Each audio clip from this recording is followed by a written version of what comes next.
जय माता दी दोस्तों, वापस हम लोग आ चुके हैं। अपना जो है चार्ट रीडिंग कोर्स का ये 5वां पार्ट है। और दोस्तों मैं आपको कहना चाहूँगा, जो ये कोर्स मैं आप लोगों के साथ शेयर कर रहा हूँ, ये बहुत ही पावरफुल कोर्स और धमाकेदार कोर्स है। दोस्तों यदि आप स्टॉक मार्केट में सफल ट्रेडर का सपना देख रहे हैं तो मुझे लगता है कि दोस्तों यहाँ से होकर गुजरता है। ये जो चार्ट रीडिंग होती है ना, ये उसका नींव होता है। ट्रेडिंग का कह ले, इन्वेस्टिंग का कह ले, या फिर स्टॉक मार्केट में यदि आप इंटर करते हैं ना, स्विंग ट्रेडिंग कह ले या फिर कोई भी ट्रेडिंग कह ले, उसका ये नींव होता है चार्ट ट्रेडिंग। और यदि आप इस नींव को एक बार पकड़ लेते हैं ना कस के, तो फिर मुझे लगता है कि आपको उड़ान भरने में दिक्कत नहीं होती है। और प्रॉब्लम यहाँ पे ये है कि यदि आप सच में इस चीज को फॉलो करते हैं, ज़्यादातर लोगों को दोस्तों जो चार्ट ट्रेडिंग का एक्चुअल मतलब होता है ना, वही नहीं पता होता है कि एक्चुअल में चार्ट में करना क्या चाहिए और क्या क्या चीज को हम लोगों को देखना चाहिए स्टार्टिंग में। तो वो पॉइंट जो है आज मैं आप लोगों के साथ यहाँ पे शेयर करूंगा। 5वें पार्ट है ये आपको। बाकी के जितने भी पार्ट्स हैं ना, आप 4 पार्ट जरूर देखिएगा, क्योंकि ये 4 पार्ट्स आपको बहुत कुछ दोस्तों सिखाएगा। यदि आप देखेंगे ना स्टार्टिंग से, ये जब 4 पार्ट इसके, इतने सारे पावरफुल कंटेंट हमने इसके अंदर दिए हुए हैं 4 पार्ट के अंदर कि आप कल्पना नहीं कर सकते। ये दोस्तों आपको 5वां पार्ट होगा इसका। 4 पार्ट इसका जो है हमने डिस्कशन कर चुके हैं, ये 5वां पार्ट इसका जो है होगा। तो वो 4 पार्ट आप लोग जरूर देखिएगा, बहुत ही पावरफुल है इसका, ठीक है, बहुत पावरफुल है दोस्तों।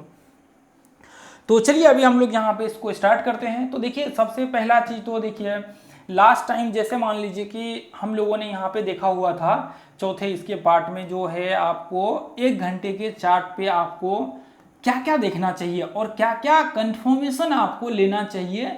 क्योंकि कंफर्मेशन जो है एक बहुत ही इंपॉर्टेंट पॉइंट होता है और यहाँ पे आपको ये चीज़ सीखना बहुत ज़रूरी होता है। तो आपको सबसे पहला चीज़ जो है ये पता होना चाहिए कि इसका जो है आपको कंफर्मेशन कहाँ से लेना है। अब देखिए जब ये पार्ट आपका हो जाएगा ना, उसके बाद मैं आपको ये बताऊंगा कि ये जो कंफर्मेशन आपने ले लिया, अब इसको इंप्लीमेंट कैसे करना है। क्योंकि ये पार्ट एक बार खत्म हो जाए इसका, ये 5वां पार्ट, तो मैं 6ठे पार्ट में या फिर उसके आगे होगा, तो इसको जो है इसको चार्ट पे कैसे इंप्लीमेंट करना है वो मैं आपको बताऊंगा। क्योंकि हमने तो सिर्फ ढूंढ करके दिखाया है इसको, तो इंप्लीमेंट हालांकि कई वीडियो में हमने बताया हुआ है। तो चलिए फिर स्टार्ट करते, एक बार देखते हैं, फिर बाद में बातें करेंगे इसके ऊपर। अब देखिए जैसे मान लीजिए कि हमने लास्ट टाइम देखा हुआ था कि सबसे पहला चीज तो हमने वहां पे जो छोड़ा हुआ था उसको, अब इसके बाद जो है आपका वीकली और मंथली। अब देखिए ये जो टाइम फ्रेम है, ये हम लोगों को आपको ओवरऑल ट्रेंड जो है यहाँ पे आपका ये आइडेंटिफाई करने के लिए हमने यहाँ पे इसको, मैंने आप लोगों को बोला हुआ था, जब आपको याद होगा तो तीसरा पार्ट में हमने इसके विषय में बात किया हुआ था कि इसके ऊपर जो है आपको ओवरऑल ट्रेंड क्या होता है और इसके ऊपर चर्चा करना चाहिए हमें लगता है चार्ट ट्रेडिंग में। और यदि आप इसके ऊपर पकड़ बनाते हैं तो मुझे लगता है कि इन्वेस्टिंग में आपको प्रॉब्लम नहीं होगी और फिर बाकी जितने भी ट्रेड्स होते हैं ना उन सभी में आपको प्रॉब्लम्स नहीं होगा। क्योंकि देखिए मान लीजिए कि यदि कोई स्टॉक मंथली चार्ट में, मान लीजिए कोई स्टॉक यदि मंथली चार्ट में अप ट्रेंड में चल रहा है, तो अप ट्रेंड में चल रहा है तो इसका मतलब ये नहीं है कि वो 1-2 महीने या फिर 6 महीने से अप ट्रेंड में होगा। इसका मतलब यह है कि यदि कोई स्टॉक 1-2 बार रिट्रेसमेंट हो चुका है तो वो आपको 5 साल 7 साल से जो है अप ट्रेंड में होगा। तो अब इसका मतलब यह है कि यदि कोई स्टॉक 5 साल से अप ट्रेंड में है तो इसका मतलब यह है कि कुछ ना कुछ है जिसकी वजह से ये स्टॉक चढ़ते चला जा रहा है। यदि मान लीजिए कि कोई भी एक साधारण व्यक्ति ऐसे स्टॉक में यदि अप ट्रेंड के 50 स्टॉक आपने आइडेंटिफाई कर लिया, मेरे पास तो कितने सारे लिस्ट है, आपने कई वीडियो में देखा होगा वो अप ट्रेंड के जो है लिस्ट। अभी तो ये दूसरा अकाउंट ट्रेडिंग व्यू का लगा हुआ है, लेकिन वो देखेंगे तो आप कई स्टॉक जो है वो अप ट्रेंड वाले वहां पे आपको देखने को मिलेगा, कई वीडियो में आप देखेंगे तो वहां पे स्टॉक सिलेक्शन वाला जरूर, स्विंग ट्रेडिंग वाला कोर्स जो है आप जरूर देख लीजिएगा, तो उसमें आपको सारे स्टॉक का लिस्ट मिल जाएगा। तो अब मान लीजिए कोई भी व्यक्ति यदि अप ट्रेंड में है 5 साल से, यदि आप यहाँ पे मंथली के ब्रेकआउट पे बाय कर लेते हैं और नीचे एसएल लगा देते हैं, मैं एक सिंपल सा बताता हूँ, तो यहाँ पे आप देखेंगे तो आपका एसएल बहुत ही रेयर केस में हिट होगा। आपको मैं एग्जांपल के लिए बताना चाहूँगा, बजाज फाइनेंस लगा लीजिएगा, उसके बाद बजाज फिनसर्व लगा लीजिएगा, बजाज ऑटो लगा लीजिएगा, हिंदुस्तान यूनिलीवर लगा लीजिएगा, डाबर लगा लीजिएगा, बहुत सारे स्टॉक है, टीसीएस लगा लीजिएगा, रिलायंस लगा लीजिएगा, जितने स्टॉक्स है ना आप देखेंगे ना, मतलब सारे तो नहीं लेकिन जितने टॉप स्टॉक्स है उसमें से ज्यादातर स्टॉक्स जो आपका एफएमसीजी सेक्टर, आईटी सेक्टर, अब हालांकि अभी आईटी सेक्टर का ठीक है, एफएमसीजी सेक्टर जो है आपको बहुत जबरदस्त देखने को मिलेगा। एफएमसीजी के उसके स्टॉक ज्यादातर देखेंगे तो वो अप ट्रेंड में होते हैं। फिर आपको बैंकिंग सेक्टर के स्टॉक देखेंगे तो जो मेजर स्टॉक्स है वो सारे के सारे अप ट्रेंड में आपको देखने को मिलेगा। और फाइनेंस सेक्टर्स के स्टॉक जो है आपको सारे के सारे अप ट्रेंड में देखने को मिलेगा। सारे तो नहीं, कुछ कुछ हो सकते हैं डाउन ट्रेंड में। तो ऐसे स्टॉक्स को जब आप देखेंगे तो यदि वो स्टॉक 10 साल से, 5 साल से, 7 साल से, 10 साल से अप ट्रेंड में है तो इसका मतलब ये है कि कुछ ना कुछ है उस स्टॉक्स में जिसकी वजह से ये कंटिन्यू ऊपर चढ़ रहा है। यदि कोई व्यक्ति आंख बंद करके बीच में एंट्री ले लेता है तो इसका मतलब यह है कि अगले 5 साल के बाद ही वो बेचेगा तो उसका कई गुना स्टॉक्स मल्टीपल हो चुका होगा। मैं यदि सिंपल सा मैं कहूँ आपको, यदि हिंदुस्तान यूनिलीवर होगा इसमें तो मैं आपको दिखा देता हूँ, या फिर कोई स्टॉक्स, तो देखिए इसको बाद में हम लोग देखेंगे, ठीक है। तो अब यहाँ पे देखिए सबसे पहला चीज आपको क्या करना होता है, आप या तो वीकली चार्ट में उसका ट्रेंड आइडेंटिफाई कर सकते हैं, मेजर ट्रेंड ओवरऑल जिसको हम लोग बोल सकते हैं, या फिर आप मंथली चार्ट में उसका ट्रेंड आइडेंटिफाई करिए। आप ऐसा स्टॉक आप सेलेक्ट करिए जो स्टॉक मंथली चार्ट में अप ट्रेंड में हो। आप मंथली चार्ट में अप ट्रेंड वाले यदि स्टॉक आप आइडेंटिफाई करते हैं तो इसका मतलब यह है, या फिर वीकली चार्ट में, दोनों टाइम फ्रेम में से कोई भी इस्तेमाल करिए। तो आप इसमें यदि मान लीजिए कि इस स्टॉक का ब्रेकआउट हो रहा होगा, यदि ये पॉइंट्स पे आपने कोई एक ऐसा स्टॉक आइडेंटिफाई कर लिया कि ये मंथली का ब्रेकआउट वाला है, तो अगले 1-2 महीने 3 महीने तक जो है आपको ट्रेड करने से, यहाँ पे बाइंग का व्यू क्रिएट करने से आपको कोई नहीं रोक सकता है। और न जाने ये अगले मैंने 1-2-3 महीने बताया है, न जाने ये आपको 6-6 महीने तक जो है यदि ब्रेकआउट हो रहा होगा स्टॉक, तो 6-6 महीने तक, 1-1 साल तक स्टॉक जो है अप ट्रेंड चढ़ते चला जाता है, चढ़ते चला जाता है। अब देखिए बीच बीच में रिट्रेसमेंट होते हैं, बीच बीच में करेक्शन होते हैं, तो उसके लिए आपको बिल्कुल टेंशन नहीं लेना है। वो करेक्शन होते हैं, वो करेक्शन जो है वहां पे बीच बीच में होते रहते हैं, तो उसके लिए आपको जो है टेंशन नहीं लेना है, ठीक है। तो बीच वो आपको एनालिसिस करेंगे तो उससे आपको पता लग जाएगा, तो उसके लिए बिल्कुल टेंशन नहीं लेना, ठीक है। तो वो एनालिसिस से पता लगेगा, एनालिसिस से आइडेंटिफाई हो जाएगा। तो ऐसे स्टॉक में आप 6-6 महीना तक जो है ट्रेड कर सकते हैं। यदि एक ब्रेकआउट वाले स्टॉक को आइडेंटिफाई कर, आपको पता है कि ये स्टॉक अप ट्रेंड में स्टार्ट होगा तो कंटिन्यू ये अप ट्रेंड होगा, तो इसका मतलब यह है कि हम लोग क्या करेंगे, ऐसे स्टॉक को आइडेंटिफाई करेंगे जो स्टॉक मंथली चार्ट में अप ट्रेंड में या फिर ब्रेकआउट हो रहा हो, या फिर वीकली चार्ट में ब्रेकआउट हो रहा हो। तो वीकली चार्ट में यदि ब्रेकआउट होगा तो उसका टाइम जो है थोड़ा कम हो जाएगा वहां पे, फिर मंथली चार्ट का इंपैक्ट पड़ेगा। तो वहां पे हो सकता है वो आपको 4 महीने 5 महीने अप ट्रेंड में हो, 2 महीने 3 महीने, या फिर बाद में चल करके वीकली चार्ट जो है मंथली में कन्वर्ट हो जाए और फिर वो कंटिन्यू अप ट्रेंड हो, तो वो हो सकता है।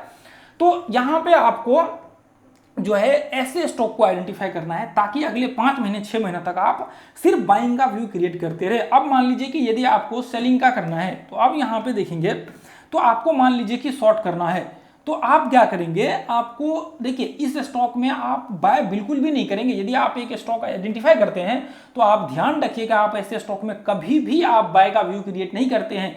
यदि आप मान लीजिए कि मंथली चार्ट में ऐसे सेलिंग वाले स्टॉक आइडेंटिफाई करते हैं, तो इसका मतलब यह है कि आप जब तक मंथली चार्ट में जहां तक सेलिंग होगा हम लोग सिर्फ सेल करेंगे ब्रेकआउट के बाद, उसके बाद जो है हम लोग बाइंग का व्यू बिल्कुल भी क्रिएट नहीं करेंगे, चाहे कितना भी इसमें बाइंग बाद में स्टार्ट हो जाए या फिर किसी पोजीशन पे। यदि मान लीजिए कि मंथली चार्ट में आपने अप ट्रेंड वाले स्टॉक आइडेंटिफाई किया है या ब्रेकआउट वाले, तो इसका मतलब यह है कि आप बिल्कुल भी यहाँ पे जो है शॉर्ट नहीं कर सकते हैं जब तक ये ऊपर चल रहा है मंथली चार्ट में। जितना मंथ ऊपर चढ़ेगा उतना मंथ आपको सिर्फ बाइंग का व्यू क्रिएट करना है, चाहे फिर जो भी हो जाए, क्योंकि बाइंग में आपको प्रेशर ज्यादा होगा। यदि मार्केट ये जो है आपका अप ट्रेंड में होगा तो यहाँ पे जो है प्रेशर मार्केट्स में क्या होंगे, प्रेशर्स मार्केट में जो है बहुत तेज होगा बाइंग का। ये चीज मैं देखिए यहाँ पे ये नहीं है कि मैंने 2-4 स्टॉक का बैक टेस्ट कर लिया और फिर मैं आपके साथ शेयर कर रहा हूँ।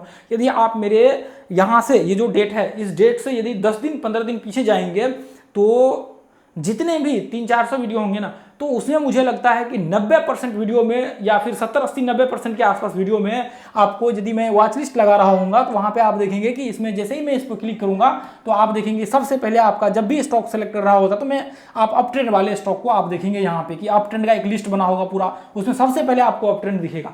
तो वो अप ट्रेंड के जो स्टॉक्स होंगे ना, आपको ज्यादातर केस में यदि मैं एनालिसिस कर रहा होता है तो वही अप ट्रेंड वाले स्टॉक को मैं एनालिसिस कर रहा होता है। तो आपको वो चीज ध्यान में रखना है कि मैंने यहाँ पे बहुत सारे स्टॉक्स को एनालिसिस, जो अभी मैंने आपको नाम बताया ना, आप उसको जाकर के चेक करिए, फिर आपको बहुत देखने को मिलेगा। तो यहाँ पे आप एक चीज को, ये चीज नोटिस करके चलिए कि आपको हमेशा जब भी सेलेक्ट करने हैं ऐसे स्टॉक्स आपको सेलेक्ट करने हैं जो आपको यहाँ पे जो है कंटिन्यू अप ट्रेंड्स में हो। और सबसे पहला चीज आपको ये करना है कि इसका जो है आपको बैक टेस्ट करना है। इसका क्या करना है, ऐसे स्टॉक सेलेक्ट करके 10 स्टॉक आप निकाल लीजिए, जो मैंने आप लोगों को स्टार्टिंग में बताया हुआ था, याद होगा आपको तीसरे पार्ट में जो हमने बताया हुआ था। यदि आपने तीसरे पार्ट देखा है तो आपको क्या करना है, आपको 10 स्टॉक आपको निकाल लेना है और ये 10 स्टॉक में जो है आपको यहाँ पे ट्रेड का व्यू क्रिएट करना है। तो यहाँ पे 2-3 स्टॉक जो है डाउन ट्रेंड का निकाल लीजिए, उसके बाद अप ट्रेंड का स्टॉक निकाल लीजिए। अब ये स्टॉक में आपको ट्रेड करना है। और देखिए दोस्तों, जितने मेंबर्स हैं ना, ये ग्रुप को आप ज्वाइन कर लीजिए। ये जो अपना व्हाट्सएप ग्रुप है, यहाँ पे लाइव मार्केट में जो है हम लोग लर्निंग्स वगैरह सब शेयर करते हैं ट्रेड करने के लिए। तो आप जितने ही मेंबर्स हैं इस ग्रुप को जो है आप ज्वाइन कर लीजिए, फ्री ऑफ कॉस्ट है, व्हाट्सएप का है। देखिए यहाँ पे लाइव मार्केट में देखिए मैं कॉल बिल्कुल भी नहीं देता हूँ। यहाँ पे ये जो लॉन्ग शॉर्ट पोजीशंस वगैरह सब देखेंगे तो यहाँ पे ये नहीं है कि मैं कॉल दे रहा हूँ, ये मैं सिर्फ सीखने के लिए ये जो है आपको शेयर करता हूँ। तो इसके लिए आप जो है ये ग्रुप को ज्वाइन कर लीजिए, अभी नया नया ग्रुप है। और टेलीग्राम भी ज्वाइन कर लीजिए, टेलीग्राम तो बहुत सारे मेंबर्स हैं, तो वहाँ ज्वाइन कर लीजिए, वहाँ बैंक निफ्टी वगैरह सबका अपडेट डेली आता है। तो यहाँ पे देखिए यहाँ पे जो है, जो भी प्रोसेस मैंने आप लोगों के साथ अभी शेयर किया हुआ है, आपको क्या करना है, सबसे पहला काम ये करना है। और आपको सबसे पहले तो मैं आप लोगों को बताना चाहूंगा, जितने भी आपने देखा कि मंथली वीकली सारे टाइम फ्रेम में जो है आपको क्या करना है, इस स्टॉक्स को एनालिसिस करना है और जा करके इसको टेस्ट करना है। और ये सारे स्टॉक्स आपको क्या करना है, आइडेंटिफाई करके 5-10 स्टॉक, जो 10 स्टॉक्स आप निकाल लीजिए। तो देखिए मैं यहाँ पे मंथली चार्ट लगा लेता हूँ। ये जो है इसके आपके सामने बजाज फाइनेंस का स्टॉक लगा हुआ है। और जब यहाँ पे देखिए, मैं सबसे पहला चीज़ तो ये कहूँगा कि देखिए मंथली चार्ट का जो पावर होता है वो अपने आप में अनोखा होता है दोस्तों, अपने आप में, जिसको हम लोग बोल सकते हैं कि एक बहुत ही अलग लेवल का होता है। तो मुझे लगता है कि ये चीज़ आपको जरूर देखना चाहिए और ये चीज़ आपको सीखना चाहिए। अब देखिए यहाँ पे तो बीच में जो है कट गया था, खैर कोई नहीं, अभी मैं वापस आप लोगों के साथ शेयर कर देता हूँ। अब देखिए ये बजाज फाइनेंस का है, अब देखिए ये बजाज फाइनेंस का है। अब यहाँ पे आप देखेंगे तो ये स्टॉक जो है, आप ध्यान से देखेंगे तो ये स्टॉक को जब आप चेक करेंगे तो यहाँ से जब ये स्टॉक चढ़ना चालू किया तो आप ये टाइम नोट कीजिए, ये 7 रुपये 15 पैसा इसका प्राइस था और ये 2009 की बात है। अब उसके बाद देखिए यहाँ से जब मार्केट चढ़ना स्टार्ट किया, ये ब्रेकआउट हुआ यहाँ से। अब उसके बाद देखिए इसने 2010 में कितना का हाई लगाया, 80 रुपये का, 7 रुपये से 80 रुपये। और फिर 2013 में कितना, 144 रुपये। अब उसके बाद यहाँ पे देखिए, ये देखिए चढ़ना स्टार्ट किया, ये देखिए उसके बाद कितना, ये देखिए उसके बाद फिर इसने यहाँ पे 550 का, उसके बाद फिर इसने कितना का लगाया, फिर ये देखिए यहाँ पे, ये देखिए यहाँ पे ये कितना का, 1100, 1150 के आसपास का। अब वापस इसने ये देखिए, ये हर ब्रेकआउट पे आप ध्यान से देखिए, ब्रेकआउट, ये ब्रेकआउट देखिए, ये देखिए 2000-3000 के करीब करीब। अब वापस देखिए यहाँ पे, ये देखिए 3000 के करीब करीब। ये देखिए आपको कब, 2020 में, ये देखिए 2020 में लगभग 4,500 के करीब करीब। ये देखिए 4890 के आसपास का। अब ये देखिए, अब कौन सा टाइम चल रहा है अभी, 2021 में, ये देखिए कितना का, 7900 का। तो अब आप सोचिए कि यदि ये ब्रेकआउट होता है, सक्सेसफुल ब्रेकआउट होता है यहाँ से, यह है का, तो इसका मतलब यह है कि ये स्टॉक कंटिन्यू करेगा अपने अप ट्रेंड को, कंटिन्यू करेगा। यदि मंथली चार्ट में यदि ये अप ट्रेंड को कंटिन्यू करता है तो इसका मतलब यह है कि अगले 4-5 महीने तक जो है ये ऊपर चढ़ेगा। अब ये कैसे चढ़ेगा ऊपर, क्या है संभावना ऊपर चढ़ने के, तो दोस्तों आपको मानना पड़ेगा और आपको कहना पड़ेगा कि हाँ है इसकी संभावना। क्यों है, क्योंकि ये काफी टाइम से अप ट्रेंड में ही चलते आ रहा है। काफी कितने टाइम से, ये 2009 से देखिए आज तक ये चढ़ता ही चला आ रहा है, चढ़ता ही चला है। तो उसका मतलब ये है कि आगे भी इसके चांसेस ये है कि ये अप ट्रेंड में कंटिन्यू करेगा। तो अब आप सोचिए कि चलिए ये तो बहुत ज़्यादा ट्रेंडिंग स्टॉक्स है, इसलिए अभी ये मैंने लगाया हुआ था तो ये आपको दिखा दिया, लेकिन इसके बाहर भी बहुत सारे स्टॉक है जिसको आप यहाँ पे निकाल करके देख सकते हैं। अब मान लीजिए कि यहाँ पे जब आप देखेंगे तो आप जब ध्यान से देखिए, कितने में, ये ब्रेकआउट के बाद कितने महीने तक, 1 महीने, 2 महीने, 3 महीने, 3 महीने तक आप ट्रेड कर सकते थे। ये ब्रेकआउट के बाद 1 महीने, 2 महीने, 3 महीने, 4 महीने, 5 महीने, 6 महीने तक आप जो है कंटिन्यू इसमें ट्रेड का व्यू क्रिएट कर सकते। अब देखिए 6 महीना डेली तो ट्रेड मिलेगा नहीं, आपको ध्यान से देख करके करना पड़ेगा। अब ये सोचेंगे कि मैं डेली ट्रेड कर लूँ तो वो भी नहीं है, आपको बीच बीच में रुकना पड़ेगा। 6 महीने में हो सकता है कि आपको 1 महीने में 5 ट्रेड मिले, हो सकता है आपको 10 ट्रेड मिल जाए, हो सकता है 20 ट्रेड आपको मिल जाए, वहाँ पे वो महीने पूरा कंटिन्यू ही चढ़ता रह रही है, तो वो हो सकता है। तो यहाँ पे देखिए आपको 7 दिन 8 दिन 7 मंथ 8 मंथ का कंटिन्यू 8 महीने का आपको देखने को मिलेगा। अब यहाँ पे देखिए 1 2 3 4 5 6 7 महीने तक कितना प्राइस था, 1100 से लेकर के सीधा मार्केट कितना का हाई लगाया, 1900 तक का। यानी कि आपके पास 7 महीने का टाइम था, आप इसमें कंटिन्यू बाइंग का व्यू क्रिएट करते तो आपको कोई प्रॉब्लम नहीं होता, आपको दिक्कत का सामना नहीं करना पड़ता। आप 7 महीने तक यहाँ पे ट्रेड कर सकते थे।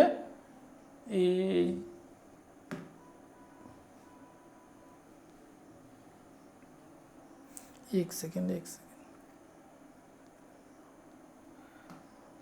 तो आप यहाँ पे जो है दोस्तों 7 महीने तक लगातार जो है यहाँ पे ये देखिए 7 महीने तक लगातार आप जो है ट्रेड कर सकते थे। ये देखिए यहाँ पे लगातार आप जो है 7 महीने तक ट्रेड कर सकते थे। ये देखिए इधर यदि मैं आपको दिखाऊं, ये देखिए अब यहाँ पे देखिए 6-6 महीने तक, 7-7 महीने तक, 1-1 साल तक, ये देखिए 1 2 3 4 5 6 7 8 9 10 महीने तक लगातार आप ट्रेड कर सकते थे। ये देखिए ये ब्रेकआउट के बाद तो 1-2 महीना निकाल दीजिए, आप 8 महीने 9 महीने तक लगातार ट्रेड कर सकते थे।